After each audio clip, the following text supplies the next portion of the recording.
Assalamualaikum warahmatullahi wabarakatuh. Baik, puji syukur kepada Allah yang telah memberi kita rahmat serta hidayah sehingga kita masih bisa melakukan aktivitas kita seperti biasanya. Kemudian selawat serta salam tak lupa kita kirimkan kepada Nabi kita, Nabi Muhammad SAW. Baik, yang saya hormati Bapak Dr. Usman SAG MAG selaku dosen pengampu mata kuliah media dan sumber belajar PAI, serta teman-teman yang saya hormati pula. Baik, perkenalkan, saya Fitriani Taha dari Program Studi Pendidikan Agama Islam Fakultas Tarbiyah, merupakan anggota kelompok dari kelompok 3. Baik, di sini saya akan menjelaskan mengenai materi penyimpanan dan penghapusan media pembelajaran. Namun sebelumnya itu, saya ingin menjelaskan sedikit mengenai pemeliharaan media pembelajaran. Nah, langsung saja saya akan menjelaskan media pembelajaran sangat berperan penting dalam proses belajar mengajar agar lebih efektif dan efisien, serta terjalinnya hubungan komunikasi yang baik antara guru dengan peserta didik. Selain itu, media pembelajaran dapat berperan untuk mengatasi kebosanan peserta didik dalam belajar di kelas. Kemudian, media pembelajaran ini juga sangat penting dipersiapkan untuk digunakan guru dalam proses pembelajaran guna mempermudah pembelajaran dalam kelas. Kemudian untuk itu, pemeliharaan media pembelajaran ini sangat penting diperhatikan guna agar tetap dapat membantu menjadi daya dukung dalam proses pembelajaran. Kemudian, pemeliharaan media pembelajaran ini merupakan kegiatan perawatan media pembelajaran yang bertujuan untuk memperpanjang pendayagunaan media tersebut. Di sini ada menurut Bandono dari artikelnya yang menyatakan bahwa pengelolaan sarana dan prasarana di sekolah menyatakan bahwa pemeliharaan ini merupakan kegiatan penjagaan atau pencegahan dari kerusakan suatu barang sehingga barang tersebut kondisinya baik dan siap digunakan kapan saja. Berdasarkan dari penjelasan tersebut, pendapat tersebut, maka pemeliharaan adalah suatu kegiatan penjagaan dari proses kerusakan media pembelajaran tersebut. Kemudian kita lanjut, di sini ada menurut Siswanto yang menyatakan bahwa peralatan media berperan penting agar media tidak dimanfaatkan hanya sekali. Nah, sebab perawatan dan pemeliharaan yang baik memungkinkan penggunaan media pembelajaran secara berkelanjutan. Berdasarkan pendapatnya tersebut, maka pemeliharaan media pembelajaran yang baik juga dapat dilakukan secara sederhana. Dimulai ketika pemakaian barang harus dilakukan dengan hati-hati. Pemeliharaan tersebut secara terkontrol dapat dilakukan oleh petugas pengelolaan media pembelajaran sehingga ketika akan digunakan kondisinya dalam keadaan baik dan siap dimanfaatkan. Kemudian media pembelajaran yang dipelihara bertujuan untuk mengoptimalkan usia pakai dan menjamin ketersediaan media apabila dibutuhkan ketika proses pembelajaran. Menurutnya yaitu ditinjau dari sifatnya. Ada 3 macam pemeliharaan. Yang pertama yaitu pemeliharaan bersifat pengecekan.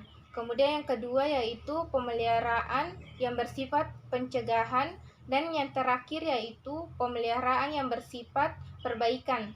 Nah, teknik pemeliharaan media pembelajaran ini dapat dengan pengecekan secara berkala, penggunaan media pembelajaran sesuai aturan sehingga dapat membantu dalam pencegahan kerusakan. Nah, perbaikan media pembelajaran untuk mencegah kerusakan yang lebih parah ini ada beberapa cara. Di sini ada 4. Namun yang pertama yaitu pengolahan media pembelajaran, kedua inventarisasi media pembelajaran, dan ketiga penyimpanan media pembelajaran, dan yang terakhir yaitu penghapusan media pembelajaran. Namun di sini saya hanya akan menjelaskan dua, yaitu penyimpanan media pembelajaran dan penghapusan media pembelajaran. Kedua poin sebelumnya telah dijelaskan oleh rekan saya dari kelompok 3. Jadi saya akan menjelaskan yang pertama, yaitu penyimpanan media pembelajaran. Nah, sebelumnya itu kita harus mengetahui apa itu penyimpanan.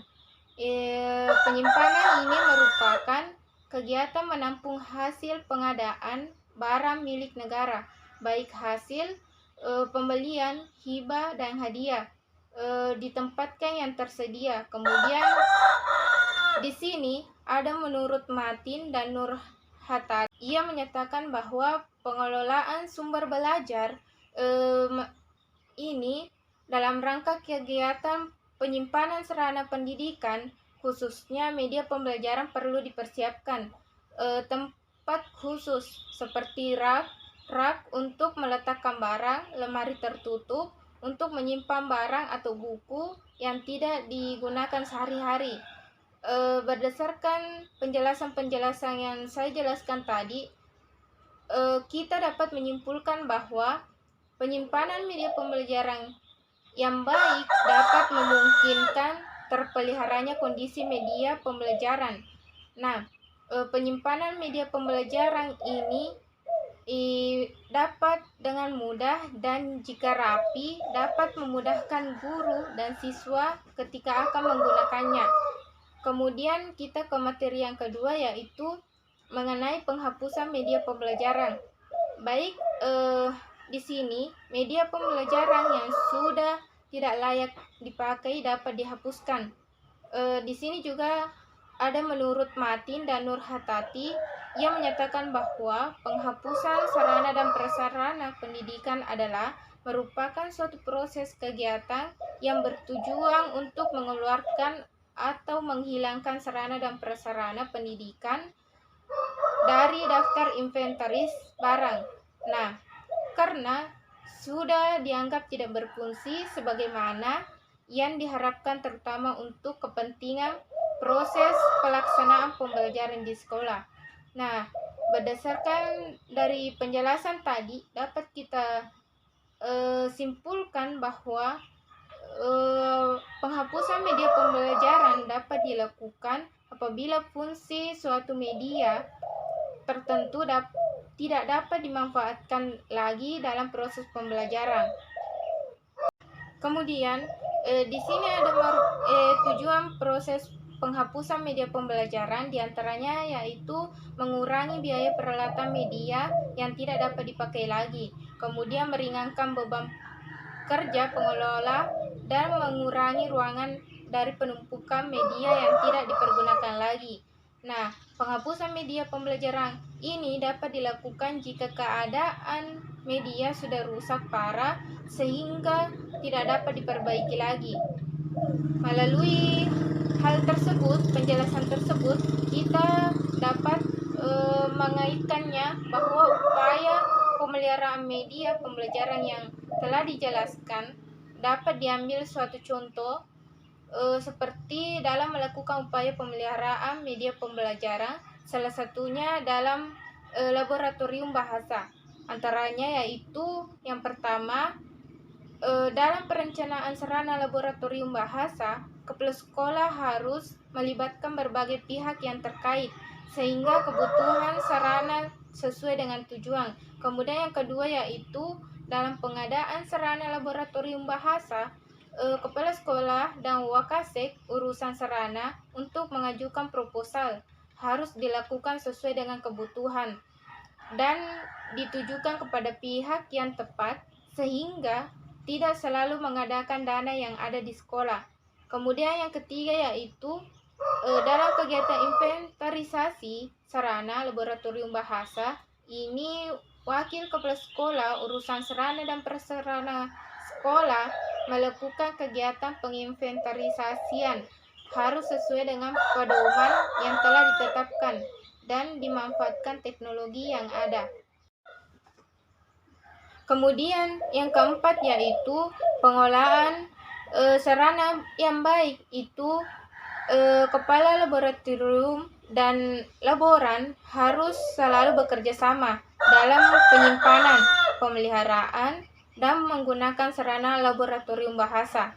Kemudian yang kelima yaitu dalam penggunaan sarana laboratorium bahasa, guru dan siswa harus mematuhi tata tertib laboratorium dengan tertib dan teratur, serta menggunakan laboratorium sesuai dengan jadwal yang telah ditentukan. Kemudian yang keenam yaitu dalam pemeliharaan sarana laboratorium bahasa ini, laboran dan pengelola lainnya harus meningkatkan kerjasama dalam memelihara sarana yang ada untuk dapat menghindari kerusakan sarana yang lebih cepat. Kemudian poin yang terakhir yaitu dalam penghapusan sarana laboratorium bahasa, kepala sekolah harus melakukan penghapusan sarana sesuai dengan juknis yang berlaku untuk dapat meringankan beban pekerjaan Wakasek sarana dan pengelolaan laboratorium bahasa. Harus membuat rekapitulasi barang yang akan dihapuskan. Itulah tadi penjelasan mengenai materi yang saya bawakan tentang penyimpanan dan penghapusan media pembelajaran. Semoga bermanfaat untuk kita semua. Kurang dan lebihnya saya mohon maaf. Wassalamualaikum warahmatullahi wabarakatuh.